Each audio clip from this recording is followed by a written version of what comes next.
The 30th anniversary countdown of the past month led to a new special event, which would have a new stage every day for 30 days. And each stage would cover a different part or saga of Dragon Ball, up to the most recent one, which was the Dragon Ball Super Trunks arc at the time. Not only would each stage give a stone, it would also give special coins that you could exchange for some Kais and trophy cards. If you're wondering why this event never made it into the global side of the game, and well, it's because it actually did in a rebranded version during the 2nd year anniversary. As for the trophy cards, they were honestly pretty bad. So bad that both cards were actually buffed when they came to global. But hey, they were pretty much free, so if you were a new player, they could genuinely help you. They also brought the 1st year anniversary premium summon banner. It was obviously rebranded as a 3rd year anniversary of the Dragon Ball anime banner, with an updated pool of SSR characters. The featured units were honestly pretty decent for the time, and since your first multi would guarantee you an SSR, it was probably worth the 50 stones. Like I've said it multiple times, the rates at the time were absolutely horrendous, so any summon banner that had something guaranteed was very special, and if it weren't for Gogeta, a must summon banner. Funnily enough, Dokkan also won some sort of award at the time, so they gave everyone 5 stones. The 5th day of the month, they dropped the first ever Prime Battle event, introducing the first ever LR into the game. A new card that was possibly even better than Gogeta. And the best part, you could get it for free. Well, at least that's what everyone thought back then. But they quickly realized that this guy had a cost, and that cost was your sanity, mental health, and well-being. The first ever Prime Battle event was just something that can't be described with words. Like, if you thought anything we went over since the beginning of the series was hard, difficult, or even ridiculously stupid, well, this is probably at least 10 times worse.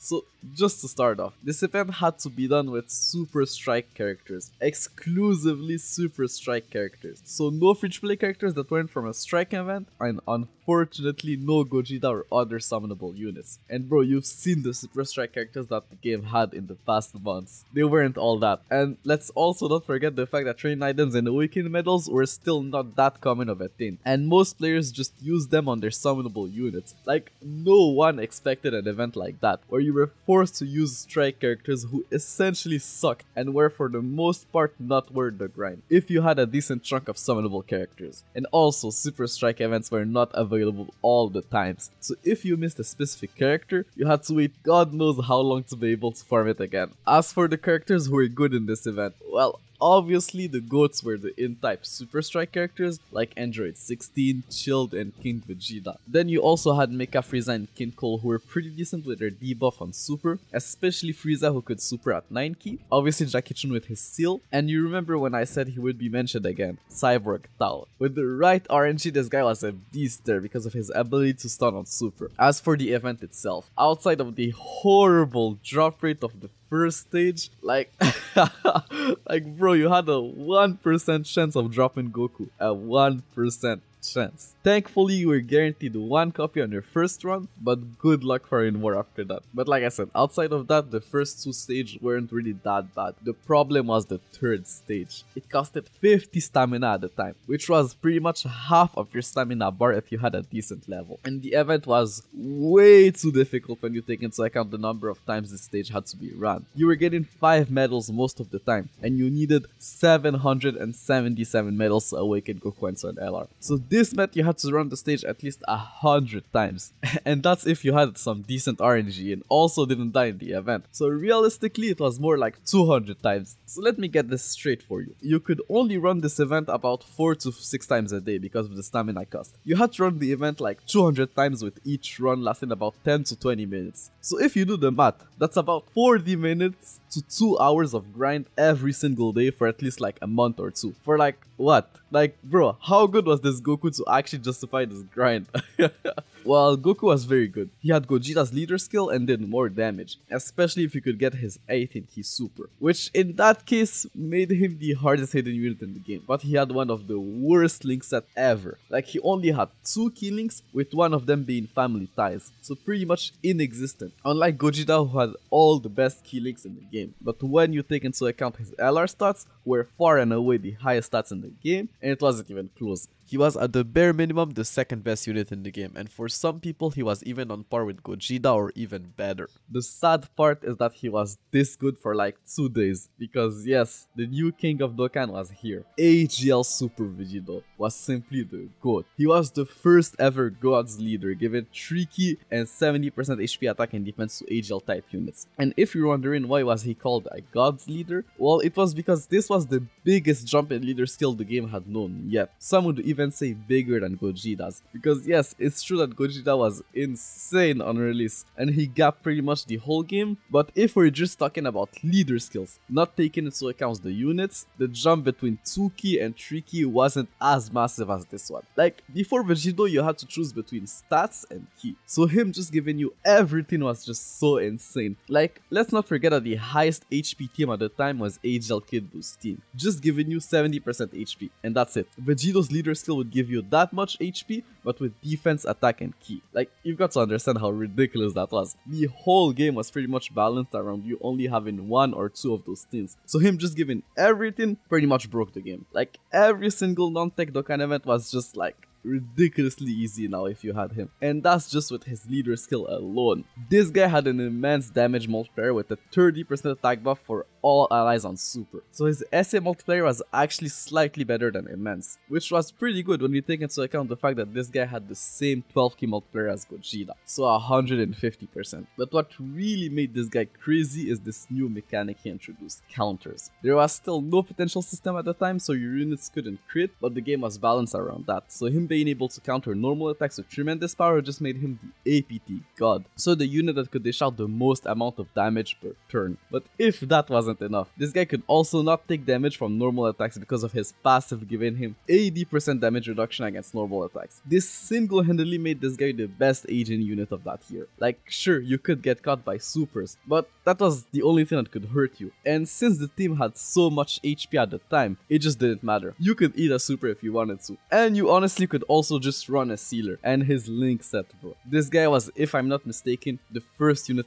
ever to have 7 links, which was a huge advantage at the time when every other unit in the game only had 6 or less links. Like, he was just the shock and speed version of Gogeta. They had a very similar link set, it's just that he had shock and speed instead of over in a flash, which was kind of a downgrade at the time, but the shock and speed link definitely got a stronger pull of character with time, so it was worth the trade-off in the end. But Vegito didn't come alone, he actually came with another Dokkan Fest unit, both featured on the same banner. Physical Broly was very good, not as good as Vegito, but still better than pretty much everything else in the game. He was the god's leader for the physical type, a pretty strong team if you had physical Kid Buu and physical full power Frieza. A supreme damage multiplier, which was a disappointment, but when you look at his kit, it actually made sense. He had a flat stat buff of 7000 attack and could launch an additional super attack when his ki was 8 or more. So this meant that you could super 2 times in the same turn with this guy. Just so you know, this was before the potential system. So this guy was the first unit ever to be able to super 2 times in the same turn. So yeah, this guy was probably the second hardest hitting unit in the game. Sorry, but counters were just too ridiculously OP at the time. His link set was also not bad. Just like Vegito, he had 7 links with 3 of them being key links. Not the best key links, but key links nonetheless. The major issue with this guy was his defensive stat. It was so low. Like, he had literally as much defense as an SR, or even lower, which was ridiculous for a Dokkan Fest TUR. But I guess it was still better than Strength Broly's defense post super. So this guy was pretty much better than his strength counterpart in every metric. The only thing Strength Broly had over him was the AoE super, which was only valuable in the World Tournament. As for the banner they were featured on, this was probably the best banner to date. It had the special 3 multi-summon get 1 free discount, and it featured arguably the 3 best summonable units at the time, Broly, Vegito, and Gogeta. And the other featured units were also some of the best non-Dokkan Fest summonable SSRs. As for their Dokkan events, Super Vegito's Dokkan event was the hardest Dokkan event to date. The first stage had 2 enemies. The second stage, Vegito had 4 health bars, and the last phase had 5 health bars. But most importantly, you had to have fierce battle units to be able to damage Vegito. That was his event gimmick. 75% damage reduction unless you had the first battle link activated. And the only units who had that link were TURs. So unless you were already playing for some time, his event was quite literally impossible to beat. As for Physical's Broly's Dokkan event, it was just as hard. You either had the units required to disable Broly's Rampage, or honestly just forget it. And just so you know, both their Dokkan events costed 50 stamina and had to be beaten 11 times to awaken them, which was almost twice as many runs as what was required for previous units, except for Gogeta if you had like horrendous RNG and would only have 1 medals dropped.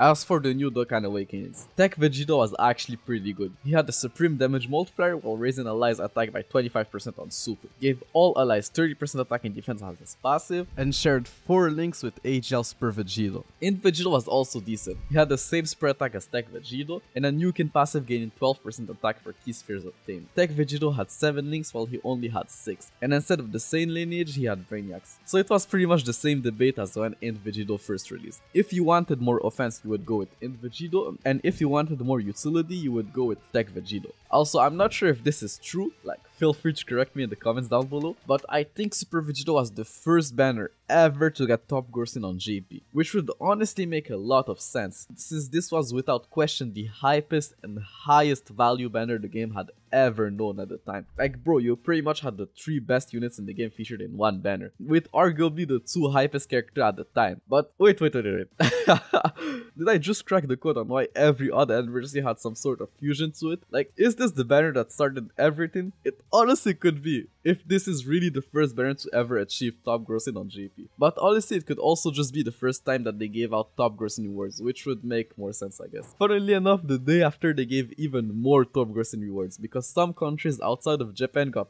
top grossing? Like, bro, what? France has been carrying this game since day 1, bro.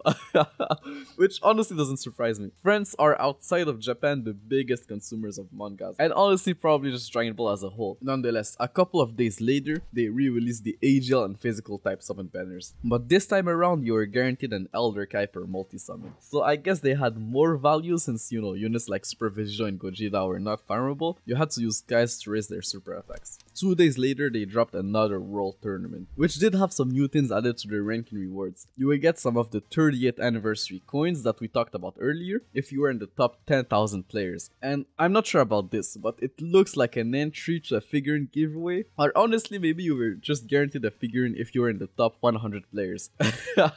Which would have been insane. Like, for once, the World Tournament might have actually been worth the grind. Anyways, as for the new World Tournament reward card, Tech Ultimate Gohan was actually not bad. He had a 20% chance of stunning on Super, and 2k and 70% attack when above 50% HP. But unfortunately, he was no match with the 3 other Ultimate Gohans who were TURs. Still a good card nonetheless. AGL Oob, well, he had a 10% chance of stunning on Super, but that's pretty much it. They also added 2 new SSRs to the World Tournament Summon banner. AGL Kid Goku was okay for a free play unit. Like, he had an extreme damage multiplier and a 50% attack buff when above 30% HP, which was not great, but he had a 5% chance of turning into a giant ape, and his giant ape transformation had a 33,000 attack stat, which is actually more than some of the summonable giant form units. Piccolo Jr. on the other hand was seen by many as better. I can't really pinpoint why, but it looks like people really liked his passive, reducing all enemies' attack by 12%, which I guess was decent in the World Tournament, and he also had a 5% chance of turning into a giant ape, which had a 28,000 attack stat, so more than Shigesh and Burgos. The next day, they dropped another filler banner. This banner featured 7 Dokkan Fest characters, so pretty much every OG Mono leader, at the exception of Cell, I think. But now that the Gods leader were a thing, there was really no point to summon on this banner, as these guys would probably be featured alongside their respective type Gods leader. The next week, they continued the celebration of the Dragon Ball anime. They gave out a free GT Goku as a login gift, and as you would guess, he wasn't great. Like, he was really just a trophy card. And like the other trophy cards we covered earlier, he was also buffed on Global. Like, he had better stats and a whole different passive, which honestly would have made him pretty decent on GP at the time. They also released a new GT banner, which had pretty much every single GT summonable SSR. So I guess if you were a fan of GT, this was probably worth it, since the banner also gave you 1 Elder Kai per multi-summon. 4 days later, they brought back the Resurrection of F story event, and you could now Z-awaken Police Officer Krillin into an SR. Like, that honestly, I guess I don't have words, bro. Like, Okay. At the same time, they dropped a new Dragon Ball Super banner covering the Universe 6 tournament. It brought a lot of new units, so let's go over them. The new Blue Boys low-key revived the Nukin meta on JP. Vegeta was a tech-type Nukin unit, and Goku was a physical-type Nukin unit. So this meant that you could run each of them under their old counterpart Nukin leader skill. And since they also linked very well with each other, it meant that you could do a lot of damage. So much damage that they were both seen as the two new best Nukin units, even better than Dokkan Fest Tech Cell. Int Piccolo on the other hand was just not great. He had a 70% attack when below 80% HP, just a supreme damage multiplier with no additional effect on Super, and a horrible link set. Like his only key link was Gaze of Respect, which he only shared with Gohan, but all the Gohans who had that link at the time were pretty much outdated. While the Int one was still okay, but look, you needed to be above 50% HP with this guy, so this meant that if you wanted a vulnerable rotation, you had to be between 50 and 80% HP, so not very feasible. As for Int Hit, I think Hit was a decently hyped character at the time, so you would guess he would have been insane. But no, this guy was legit just in Demigra, but with a worse leader skill. I'm not even joking. They had the exact same kit, to the point that people were even debating if he was actually just a worse version of Demigra, since he had a worse leader skill and arguably a worse link set. I guess he did hit slightly harder due to his higher attack stat, but it just wasn't enough to justify re-releasing the exact same unit 5 months later. At the end of the day, he was a stunner and was in, and the Int type had a lot of stunners, so you could run him on a mono Int team and basically just perma-stun the enemy forever. As for the SRs, Frost was trash. Mageda had an interesting leader skill which actually became pretty good a couple of years later, as you'll see, and Physical Butamo was probably the strongest out of the three. He had a 50% chance of gaining 50% damage reduction at the start of turn, which was I guess a decent passive at the time. His leader skill also, just like Mageda, got a very nice upgrade later on. This banner also came with a new story event where you could farm an SR Kaba and awaken him into an SSR of Super Saiyan Kaba. He actually was not so bad as a free to play card. Like, he had an extreme damage multiplier but 50% attack on Super, coupled up with his decent Saiyan link set, and he could output some decent numbers, especially for a free to play unit that was essentially free. Well, free with horrendous drop rates, but what's new here? At least the rates weren't 1% like Prime Battle Goku. They also added a new Goku to the coin shop. He was also not great and buffed on global like all the other trophy cards. At the end of the month, they teased the new Dokkan Fest and some sort of summer campaign that gave all players a Dragonstone and a different support item every day for 7 days. The month of August started with, as expected, the new Dokkan Fest Gotenks, the tech-type god's leader. He came with a very interesting gimmick. Depending on the amount of ki you had between 9 and 12, he would launch a different super attack, with the 11 ki one being the strongest and the 12 ki one being the weakest. This was very annoying because it meant that you couldn't nuke efficiently with him. And this guy also had over and a flash. And like I said multiple times in this video, back then before the link level update, key links would proc twice in the middle slot. So you either had to run him alongside units who didn't have over and a flash, or run him in the first or third slot, with the unit in the middle not having over and a flash and fuse fighters. So to get the most out of this guy, you couldn't link him with someone like Gogeta for example. But if you were able to hit his 11 key super attack, this guy was probably the new hardest hidden unit in the game. Like, he massively raised attack for 1 turn on super with an immense damage multiplier. That alone was insane. But he also had a 120% attack buff on super as his passive. So yeah, this guy was hitting hard. His banner was also not bad since it featured the other two Tech Dokkan Fests. Like, they didn't link well together, which was ironically maybe a good thing because of Gotenks 11 key super, and they were honestly still pretty strong. This banner also came with a brand new Gotenks. Strong Gotenks had a supreme damage multiplier, a 20% chance of stunning on super, and an 80% attack buff when facing only one enemy, which was the case most of the time. So yeah, he was actually pretty decent. Was he better than his physical counterpart? Well, it depends. If you wanted more damage, this guy was definitely the hardest hitter of the two. But if you wanted some more consistent utility, then yeah, physical Gotenks was better in that case, with the guaranteed seal. And also, is it just me or does it look like this guy is Super Saiyan 2? I'm pretty sure that's the pose he did before turning Super Saiyan 3, so he might have actually been in Super Saiyan 2. Too bad they didn't name him that. He could have been incredible linked with his physical counterpart. As for Gotenks Dokkan event, I don't know if this was the hardest Dokkan event, but it seemed like the one that annoyed the most amount of players. It pretty much had the same format as the Vegeta's Dokkan event, but instead of needing fierce battle characters characters to disable his damage reduction, you needed Super Buu or Piccolo units, and those were not great at the time.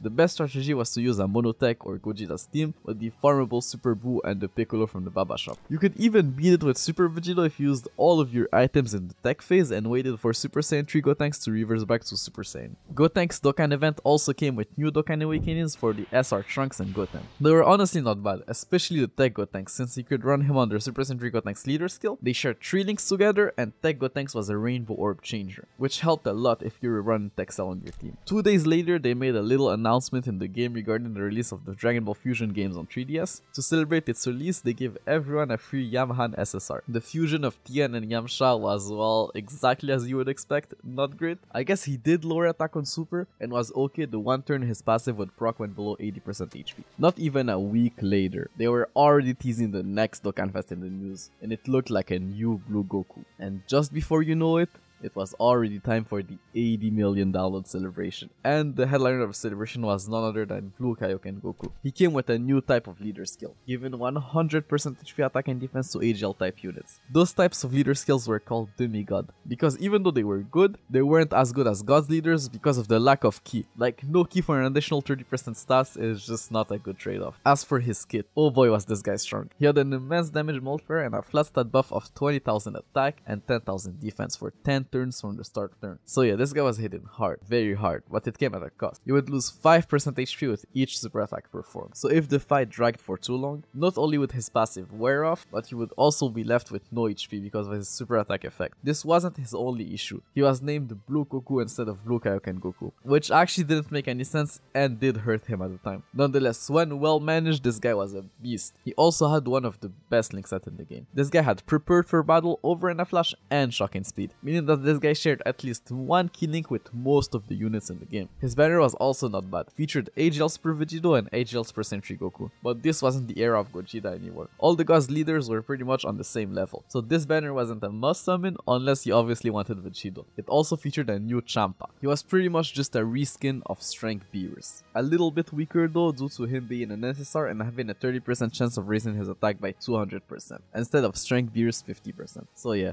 not great most of the times. As for Goku's Dokkan event, well, he had the same gimmick as Super Saiyan 3 Goku, meaning that in the last phase, he had a countdown super that would just one-shot you. Thankfully, he could be stunned and sealed. So on Gotenks team, you just needed to bring Tech Bardock or Super Strike Jackie Chun, and you were good to go. You could also run Physical's Broly team with Physical Super Saiyan Bardock or Physical Super Saiyan Gotenks. Some people were even running Super Vegito's team with Physical Super Saiyan Gotenks. Like, sure, he had no leader skill, but in the middle slot, he would be able to get enough ki to actually launch a super attack. This Dokkan event also came with some new Dokkan Awakenings. AGL Blue Goku was good if you didn't have Kaioken Blue Goku. He had a supreme damage multiplier and a 100% attack buff on super, so he was doing a lot of damage. But his link set not being nearly as good as his Dokkan Fest counterpart kind of hurt this guy. Like, he only had one key link. Luckily, it was Prepared for Battle, a link that was quite common at the time. Tech Blue Goku was also pretty good. His new King Leader skill got an additional 3% attack buff, and he also got an additional 30% attack in his passive, but this didn't change much. The biggest change was really his leader skill, so the Tech Nukin team was even better now. Not completely meta, but definitely still runnable in some niche scenarios. Also, you remember that poll they held a couple of months ago where you could vote for the next Dokkan Awakening? Well, Tech's percent to Goku won, and his Dokkan Awakening was pretty good. But what was the most surprising thing about this guy is that he had an immense damage multiplier, the first rebirth unit to do so. So it was now a possibility for older units to get an immense damage multiplier upon Dokkan Awakening, which was quite an exciting thing for a lot of players at the time. As for the rest of his kit, well, he now gave 3 ki to Tech and Strength type units instead of 2, which would have been very good if it wasn't for the fact that Gotenks needed to hit that 11 ki super. But this guy was actually insane in the World Tournament, since he would give 6 ki to Tech, Majin and Vegeta, thanks to them sharing 2 ki links together. In the following weeks, they continued the summer campaign, with more Logan bonus rewards, while also dropping the updated Tech type banner in the meantime. The banner wasn't completely worthless. It had Tech's percent Bardock who could seal, Tech Majin Vegeta who was still one, if not the best World Tournament reward card, Tech Blue Goku if you really wanted to try out the Nukin team,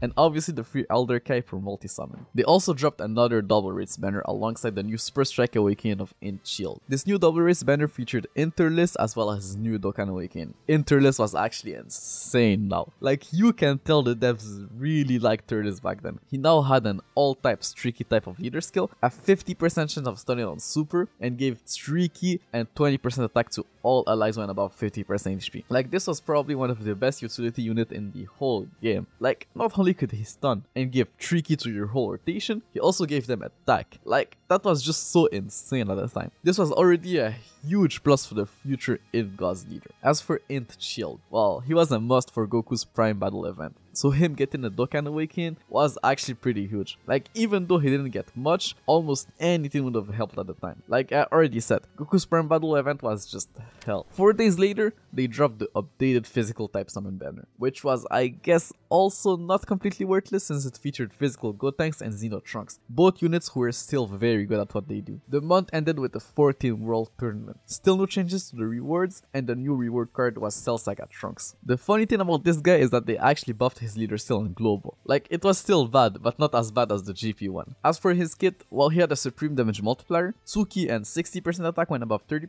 HP. So like, he could have been decent, but his link set was just so bad. Like, he had none of the main key links at the time. Like, no prepared for battle, over in a flash, or shocking speed. But it was clear now that they were trying to buff the Int type in preparation for the Int type Gods leader. They also dropped at the same time a Dragon Ball Fusions banner, introducing 7 new characters into the game. The banner was actually pretty good since it had 3 discounted multis, and each of them would guarantee you an SSR, and every SSR you would pull on this banner was guaranteed to be one of the Fusions unit. But to know if this banner was actually worth it or not, we need to go over the new Fusions units. Bullpen was actually pretty good. She had a supreme damage multiplier while also supporting the entire rotation for 3 ki when above 50% HP. And since she had 4 key links, this girl was just a key battery that could be run on pretty much any team she was on. And one of her key link was Fused Fighters. Like, I know Super Vigil didn't really struggle for key, but this was still a good option to have on his team. Currently, on the other hand, was not as great. Like, he wasn't bad.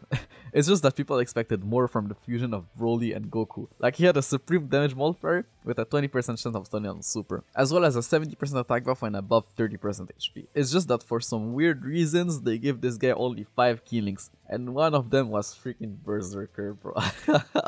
Berserker, possibly the worst link in the game. So yeah, this guy was just a disappointment. Johnny Boo was okay, I guess. Like, he was a debuffer, lowering the attacked enemy attack and defense, and since his link set was pretty decent, you could generally run him on Super Sentry Gotenks team. Pandel was also not bad. She could support the entire rotation for 25% attack, and even though she only had 5 links, 4 of them were key links. So she was also a key battery, just like Bullpen. Not a bad card at all. Barlot could have been great, but he was a nuker, and the nuking meta was kind of dead, unless you were a tech type unit, and could be run under Text % Blue Goku's leader skill. His link set was okay, I guess. He had 3 key links, but they weren't the most common ones. Honestly, the fun thing about this guy is that he was the closest thing people had at the time to a Super Saiyan 4 character. Like, if you look at him, especially from the front, it really does look like a Super Saiyan 4 Bardock. Kuliza was, I guess, decent. He had a supreme damage multiplier and a 70% attack buff on super.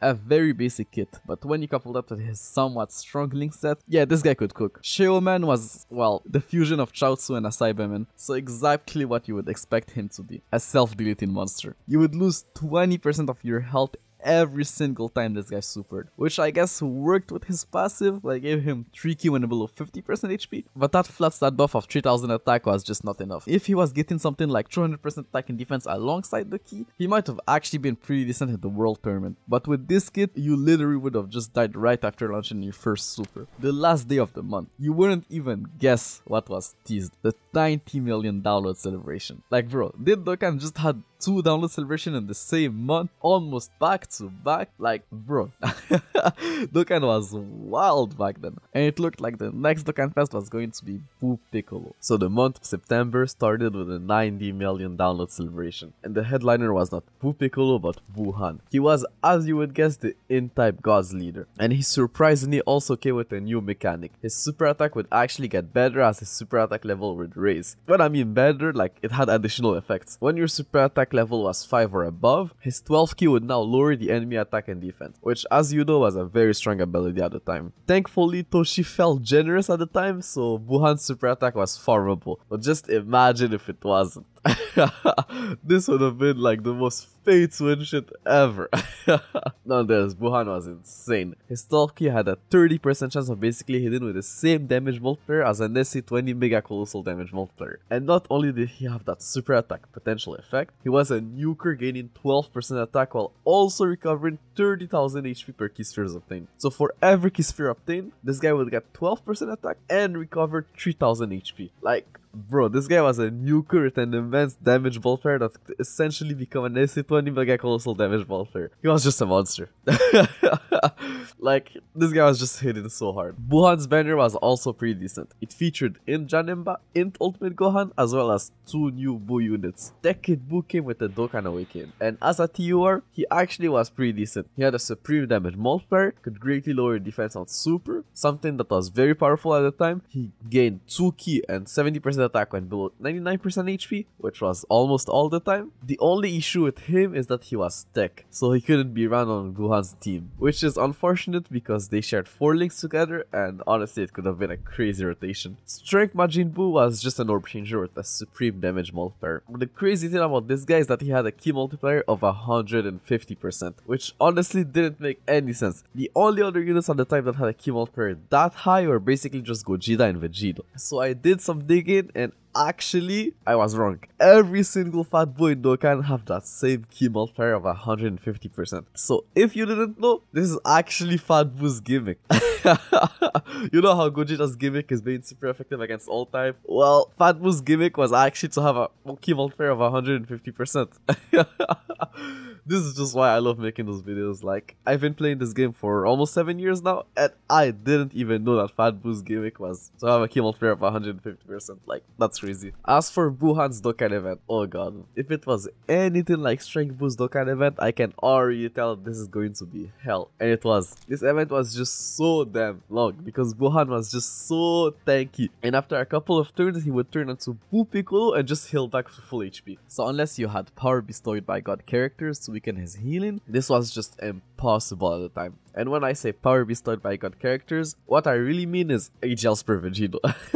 I literally found this comment of this guy saying that he spent 40 stones trying to beat Buhan just to fail at the end, which might sound crazy today, but bro, at the time the kind of events were so hard that it was honestly a very common thing to do. Even when I started playing the game like 2 years later, I had to do the same thing to awaken my NTY Goku. So yeah, this was definitely one of the most tedious Dokkan events at the time. At least like I said earlier, Buhan was formable in the first stage, and that Strength Buhan was also not that bad as a character. He could help you in some Super Strike events thanks to his low team cost and Strength type support. And he also had the same mechanic as Int Buhan, meaning that his super attack had a 30% chance of hitting with greater power, which in that case meant that his damage multiplier would go from huge to extreme. The next week, they added some new stages to the Hero Extermination Plan event, and they were also now available every weekend. They also dropped a new Super Strike event and at the same time made Super Strike events permanently available on a daily rotation. I guess to help new players or people who were still struggling with Goku's Primeval event. The Super Strike Gotexes were actually pretty decent. They had very good leader skills. They were like mini gods leaders, while also both being nukers and having the ability to recover HP with candy. So quite good in Kid Buu's Dokkan event. Physical Kid Buu, who was still a top tier unit by the way. Tech Gotenks could also super at 9k when his super attack level was maxed out. So even though they weren't int, they were still very decent in Goku's Prime Battle event. As for the new Hero Extermination Plan event Awakenings, HL's per Goku was very good. He had a supreme damage multiplier while raising his attack by 50% for 3 turns on super. Gave 3 ki to all allies when his HP was 99% or below, and was LR Goku best linking partner, sharing 3 links together, with 2 of them being LR Goku's only 2 key links. So yeah, this guy was just made to be a key battery for LR Prime Battle Goku, which did also hurt him in a way, since he didn't have shocking speed or any of the other major key links. He was literally just made to be run with LR Goku and that was it. Physical percent Goku on the other hand was a lot more versatile. He gave 2 ki and 20% attack to all allies unconditionally, but only had a supreme damage multiplier with no additional effect on super. So he didn't hit as hard as the other percent Gokus, but he was seen by many players at the time as the strongest one, simply because of the value this guy provided with his support. So the choice was simple. On a monotech team, you would run the Tech Super Senzu Goku. If you wanted a good linking partner for the LR Prime Battle Goku, you would run the AGL one, and everywhere else you would run the physical Super Senzu Goku. Surprisingly, Tech Future Gohan also got his Dokkan Awakening at the same time. You'll understand why later. But yeah, this guy was good. He still greatly stacked attack on Super, and now gained 70% attack and defense when below 80% HP. So not only was this guy very good offensively, but he was also very tanky when below the HP threshold. Him and Tech Super Senzu Goku were actually at last rotation. They shared 5 links together, with 3 of them being key links. So under Gotenks leader skill, you were guaranteed to super with both of these guys when they were linked together on rotation. A couple of days later, they announced on the news that there was going to be a Q&A held in the Tokyo Game Show, and they dropped a link where you could actually send your questions. I did some research and I couldn't find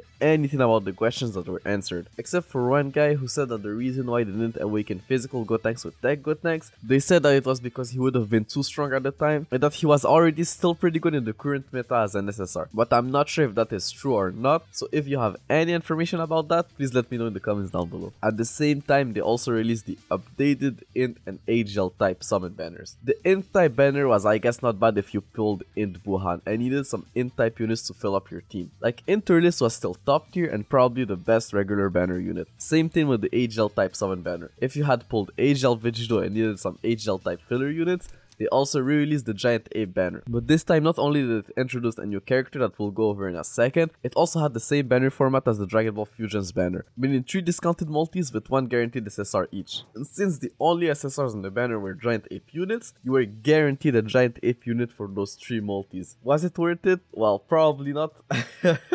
Unless you really wanted a Giant Ape unit. But anyways, let's take a look at Giant Ape Turles. He had a new type of leader skill, which was interesting, I guess. Like, if you didn't have any of the gods leaders or Gogeta, this was probably not bad. He also had a 20% chance of turning on Super, a 70% attack buff when Ki was 9 or more, and a 10% chance of turning into a Giant Ape. His Giant Ape transformation was also one of the strongest, having an attack stat of 35,000, and even though he wasn't in, he was Interlist's best linking partner, so they could potentially be very good together under Gogeta or Interlist leader skill. Also, if you were wondering why Future Gohan and all those Super Senzu characters got random Dokkan Awakens throughout the month, and well, it's because they were on the list of the most voted characters for the Dokkan Awakening campaign they held a couple of months ago. And the fact that Super Senzu Goku was the winner does explain why he was the only one to get an immense damage multiplier. Obviously, they had to release a banner at the same time featuring all those new Dokkan Awakenings. Honestly, this banner was probably the best double rates banner to date. It featured all the Super Senzu Gokus, including the Tech one, Tech Majin Vegeta and physical Xenotrunks, who are still very good in the World Tournament, Tech Future Gohan and the Beast himself Interlist. But now that I think about it, they dropped like 4 banners in the same day. So yeah, this meant something big was coming soon, very soon, and that thing was a new Frieza. The next day, it was already time for the second part of the $90 million celebration, and there is a lot to cover. The new demigod lead was Tech Golden Frieza, and he was good, like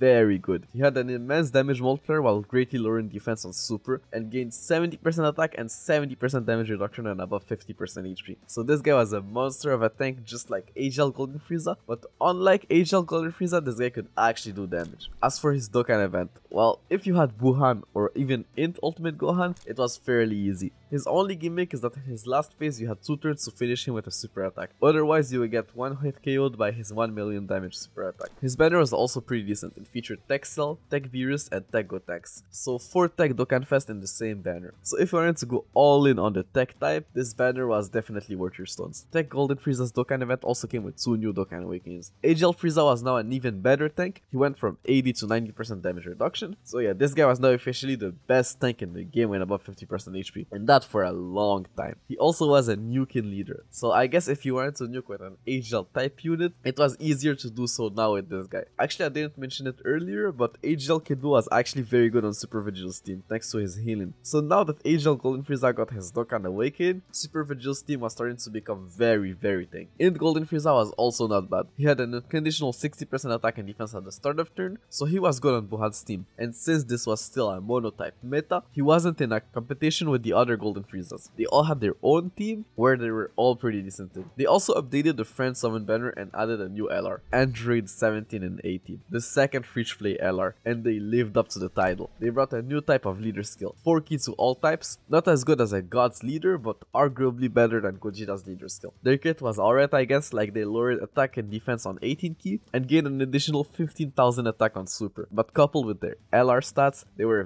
very good. They also had 4 key links, with one of them being shocking speed, so they were very good on Vegito's team, but man was their grind tedious. Probably still better than LR Goku's Prime Battle grind, but by not that much. Well, actually that really depended on your box, because to awaken them into an LR, you needed awakening medals from every single Dokkan event that existed at the time, which wasn't that hard for the older Dokkan events, but unfortunately the one that you needed the most of were the most recent and difficult ones. So yeah, a very painful and long grind that I guess was worth it if you had Super Vegito. Funnily enough, they are the first Fish Play LR that I ever farmed because I loved their card arts. The next day, they made a little announcement in game to celebrate the launch of the Dragon Ball Heroes God Mission 10 series. Everyone was rewarded with a physical Team Gotenks. He was actually not bad for a free card and pretty cool, so very unfortunate that we never got him on Global. Nonetheless, the next week they dropped the first ever Dragon Ball Heroes banner, which I'm sure was a little bit disappointing at the time. Like, people were probably expecting something crazy like a Super Saiyan 3 or Super Saiyan 4 character, but at least now the door was open and the possibilities were pretty much endless. The banner had the same format as the Dragon Ball Fusions banner, so let's see if this banner was actually worth it. Baby Janemba was actually pretty decent on Vegito's team since he greatly lowered defense on Super, meaning Vegito's counter would do more damage to the enemy. He recovered 10% HP at the start of turn, meaning it was harder for you to drop below AGL Golden Frieza's 50% HP threshold. He had a flat stat buff of 5000 attack and defense, which wasn't all that, but still better than nothing, and he had the Shock and Speed link, so he could actually link with Vegito. Super Saiyan Teen Gotenks was also decent. He had a supreme damage multiplier while raising his attack by 50% for 3 turns, and 80% attack buff on Super, and had a decent link set. Like, he had 4 key links, but he only shared one of them with Text Super 3 Gotenks. So on his team, this was probably one of the hardest hidden rotation in the game. Kid Buu Babidi was also not bad. He had a 50% chance of stunning on Super, gave 30% attack to all allies when below 80% HP, and was int, meaning he wasn't a bad option on Int Buhan's team, who he shared 2 links with. Super Pai Gohan was also not that bad. He could greatly lower attack on Super, an insanely powerful ability at the time, and had a flat stat buff of 10,000 attack when facing only one enemy, which was most of the fights at the time. His link set was not great though, like he only linked well with other Pai Gohans, but at least he had shock and speed, so there's that. So yeah, the discounted multis on the banner were probably worth it. In preparation for the next God's Leader, they dropped the updated Strength type banner, and it looked like the next God Leader was going to be Shenron, so it was safe to assume that GT characters were going to work well on his team, so Super Saiyan Goku and Metal Railed. The month ended with a new Dokkan Fest Omega Shenron. His banner was actually very good. It featured Strength Gogeta, Strength Super Saiyan Vegeta, and Strength Broly. 3 units who were actually still very valuable, especially Super Saiyan Vegeta, who was still an insane tank. Strength Omega Shenron was the Strength type God's Leader, meaning Strength Gogeta finally got a tricky and 70% to all stats type of leader, so you already know he was about to cook on Omega's team.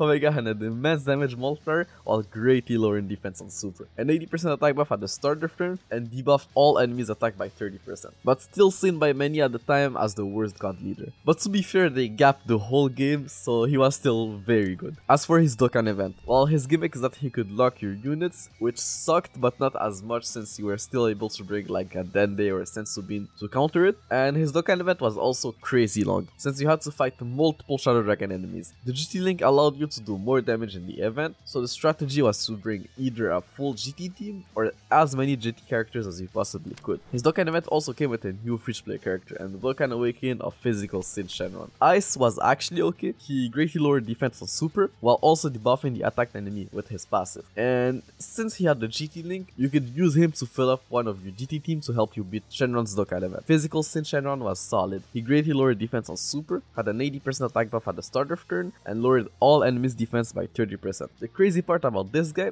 is that I think he actually was better a year later or even years later than on release, but we'll talk about that in due time. Omega Shenron also came with a bunch of new units, so let's go over them. AGL Super Saiyan 3 GT Goku was not bad. He had a 70% attack buff when facing 3 or less enemies, which was literally everywhere except the World Tournament, and a pretty decent link set, but no shock and speed or prepared for battle, so not the best option on Super Vegito's team, although still decent. Tech Nova Shenron has supreme damage damage multiplier, while raising his attack by 50% for 3 turns, and 2 ki and 70% attack when facing only one enemy. So a decent card. Nothing crazy but solid. Strength percentage GT Vegeta was decent. He had 70% attack and defense when above 30% HP, but no over in a flash for whatever reason. So yeah, he was a solid unit on Omega's team, but like Nuova, nothing crazy. Our AGL Osainus Shenron, or however you spell that, was on the other hand very useful, and you already know why. She was AGL, could seal on Super, and had the shock and speed link. So yeah, she was a must on Super Vegeta's team. Like, the ability to seal was just so powerful on his team, so much that people were actually, like I said earlier, running physical Gotenks on his team, which somehow worked at the time thanks to the fact that Killings would proc twice in the middle slot. The other Shadow Dragons on the other hand were not as great, except for maybe Rage Shenron, who had a very interesting leader skill, immune to negative effects. I'm not sure if this was actually useful at some point in time, but I guess we'll see.